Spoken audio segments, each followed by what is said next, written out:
हाय Anoop. Hi sir. सो आपने एक verbal का मॉक दिया, हमारे मार्क्स है 13 out of 72 whatever it is. So today we will learn how to actually analyse the mock and कैसे हम टेक्नोलॉजी को लेवरेज कर सकते हैं अपनी सहायता के लिए। ठीक है, so we have seen a lot of videos on how to analyse verbal, how to analyse. So let's actually do it.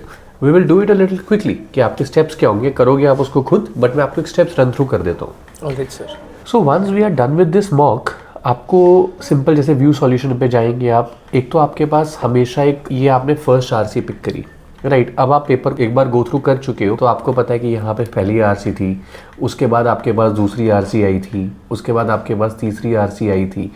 तो बिफोर वी स्टार्ट आपको क्या करना है, वो जो चार आरसी के जो चार जेनर्स थे, राइट, जैसे हिस्ट्री हो सकते हैं, फिलॉसफी हो सकती है, टेक्नोलॉजी, मिसलेनियस, उसको पेपर पे लिख लेना है। ठीक है, so let's say we are writing all the 4 genres over here. फिर आपको देखना है कि चारों में आपकी एक्यूरेसी क्या आ रही है।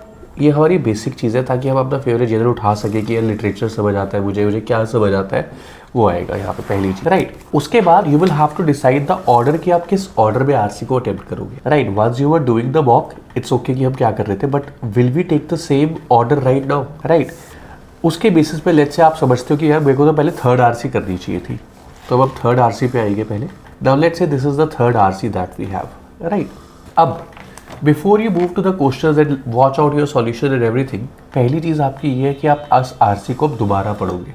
Once you are done with the walk that's okay, but अब सब कुछ पुरानी चीज़ को एक बार भूल के इसको हम एक बार दोबारा पढ़ेंगे। और पढ़ते हुए एक चीज़ का ख्याल रखेंगे क्या, कि जैसे मान लो मैंने पहले 2 पैराग्राफ्स पढ़े, 2 पैराग्राफ्स पढ़ने के बाद मैंने उसकी कोई जो इंटरप्रिटेशन थी, जो मुझे समझ आया, मैंने उसके 2 नोट्स कॉपी पे लिख लिए। Once I am done with this, मैं स्निपिंग टूल से इसका स्निप लूँगा, अपने चैट जीपीटी को जाके मैं यहाँ पे वो स्निप डालूंगा और मैं उसको फिर सिंपल हिंदी में बोलूँगा। यहाँ पे मुझे याद रखूँ कि यार टेक्नोलॉजी आपके यूज़ के लिए, तो उसको जितना यूज़ करेंगे उतना बेटर रहेगा। इसको भी सिंपली हिंदी में बोल रहे हैं कि यार देखो मैंने आज ऐसे ऐसे करके वर्बल का मॉक दिया था, वर्बल के मॉक को मुझे एनालाइज करना है, तो वर्बल के मॉक को अगर मुझे एनालाइज करना है तो मैं ये आरसी अटेम्प्ट करते हुए समझना चाहता हूँ कि जो मैं समझ रहा हूँ और जो पैसेज कह रहा है वो सेम है या नहीं, तो इस आर्टिकल का एनालिसिस मुझे दे दो, राइट। बिफोर दैट मैं आपको बता रहा हूँ कि मुझे क्या समझ आया, तो आप एनालाइज करके बताना कि मेरी मिस्टेक कहाँ हो सकती है। इट्स वेरी इंपॉर्टेंट, आप इसको पहले अपना एनालिसिस दो, उसके बाद ask the ChatGPT to analyse your performance and it will do for you. ठीक है, आपने पहले 2 पैसेजेस पढ़े, फिर अगले 3-4 जो भी आपका पैसेज था पूरा खत्म कर लिया, उसको प्रॉपर एनालिसिस लिया यहाँ से उसका, then you move to the question. आपने पहला जो आपका क्वेश्चन अटेम्प्ट किया, आप देखोगे कि अब अगर मैं दोबारा करूँगा तो will I choose a different option और will I choose something else. तब तक आप अपना आंसर नहीं देखेंगे। आपको मान लो आपने सी ऑप्शन चूज़ किया, वो ठीक भी था, आपकी रीजनिंग सब कुछ अच्छी भी थी, फिर आप एक्सप्लेनेशन में जाओगे, आप ये देखोगे कि जिस वजह से मैंने इसको ठीक किया था और जिस वजह से ये ठीक है, क्या वो दोनों रीजन सेम है या नहीं। जस्ट बिकॉज आपका क्वेश्चन ठीक है दैट डज नॉट मीन कि हम उसको आगे एनालाइज नहीं करेंगे। आपको उसकी रीजनिंग प्रॉपरली बैचअप करनी पड़ेगी, और अगर गलत है तो क्यों गलत है उसका भी एनालिसिस यहाँ से देखना पड़ेगा।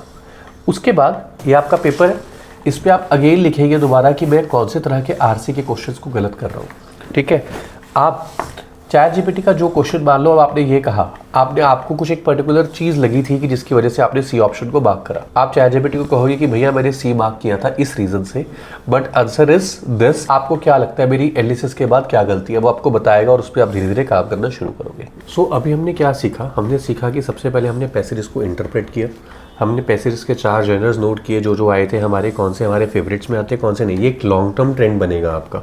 आप क्वेश्चन पे गए, सही है तो आपने जाना कि सही है, जो मेरा सोचना था और ये एक्सप्लेनेशन सही है कि नहीं। गलत है तो मैंने क्या एक्सप्लेनेशन दी थी, आपने चैट जीपीटी को बताया, उसको फिर सही एक्सप्लेनेशन दी और उसको कहा कि एनालाइज करके बता मेरा सोर्स क्या है गलती का। It's very important to understand that source of the mistake. ठीक है, उसके बाद अब मान लीजिए आप इसी की तरह फर्स्ट आरसी पे आ गए, तो अगेन सेम एक्सरसाइज रिपीट होगी यहाँ पे। अंडरस्टैंड दैट मॉक को एनालाइज करना एक मुश्किल काम होता है। You will spend a lot of time on analysing a few things जो आपको लगेगा बड़ी रिडंडेंट है, यार ये क्यों मैं करूँ दोबारा, मैंने पढ़ तो लिया, मैं सीधा आंसर्स पढ़ के आगे चलता हूँ। That's the biggest mistake someone does. आप समझो कि आपने जो मॉक पढ़ा है वो ठीक भी पढ़ा है कि नहीं, जो आपने पैसेज पढ़ा है, पढ़ने के बाद अगेन जैसे आपका क्वेश्चन गलत है, आपने सी मार्क किया था, आंसर बी है, तो अगेन आप पढ़ो कि आप इसको सी मार्क करते हैं अभी भी या क्या मार्क करते हैं। You will have to keep an open unbiased mind hair.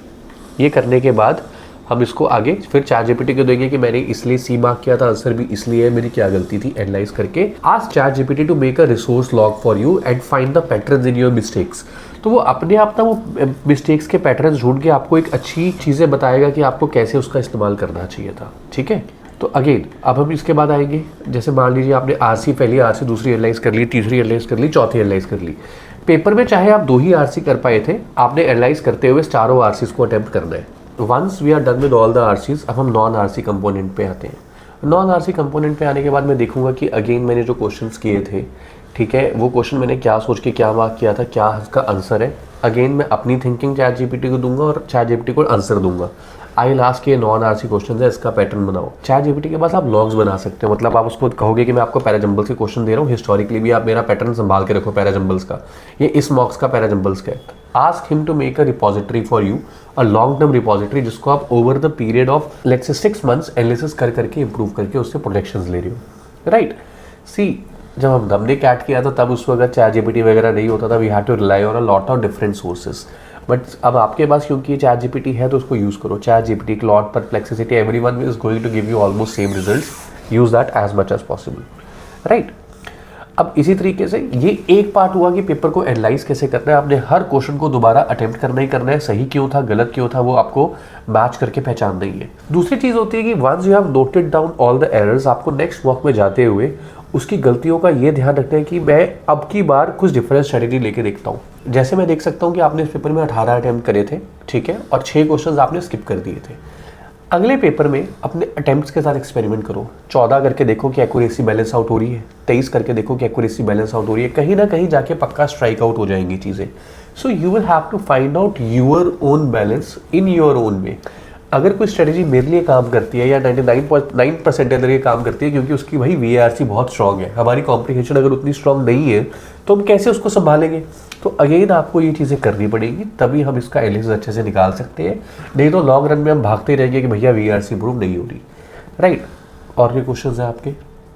तो सर बेसिकली हम एक्सप्लेनेशन जैसे हमने अटेम्प्ट कर लिया, उसके बाद हम एक्सप्लेनेशन पर जाएंगे एंड हम खुद ट्राई करेंगे सोच के हमारा आंसर कैसे था और इसके रिलेशन में एक्सप्लेनेशन में क्या है, एंड देन उसको हम चैट जीपीटी में डालेंगे। बिल्कुल ठीक है, जैसे कि ये है आपने मार्क किया था 4 लेकिन आंसर है 3। हाँ जी, तो आप सोचोगे कि अगर मैं दोबारा पढ़ूँ, अगर आपको अभी भी लग रहा है कि नहीं यार मेरा तो अभी भी आंसर 3 ही है, हाँ जी, कोई बात नहीं। अच्छा, फिर ये समझो कि 4 अगर उसने मार्क किया, वो किस पर्सपेक्टिव से मार्क किया हो सकता है इसने, मान लो वो पर्सपेक्टिव आ गया। Now go to explanation, read it out, even if you understood, ChatGPT को बताओ कि मैंने 3 मार्क किया था, 4 है भैया, क्या करना चाहिए। एंड सबसे बड़ी बात, चैट जीपीटी के साथ बोल के आप जितनी अपनी भावनाओं को समझा पाओगे ना, लिख के नहीं बता पाओगे। प्रॉम्प्ट लिखना बंद करो, बोल बोल के उससे जितनी बात करोगे उतना बेटर रहेगा। राइट, तो this is how we have to analyse a verbal mock. ठीक है, I hope this helps you out. अगर आपके डाउट्स है तो आप कमेंट में डाल देना फिर, ठीक है। Thank you. ऑलराइट।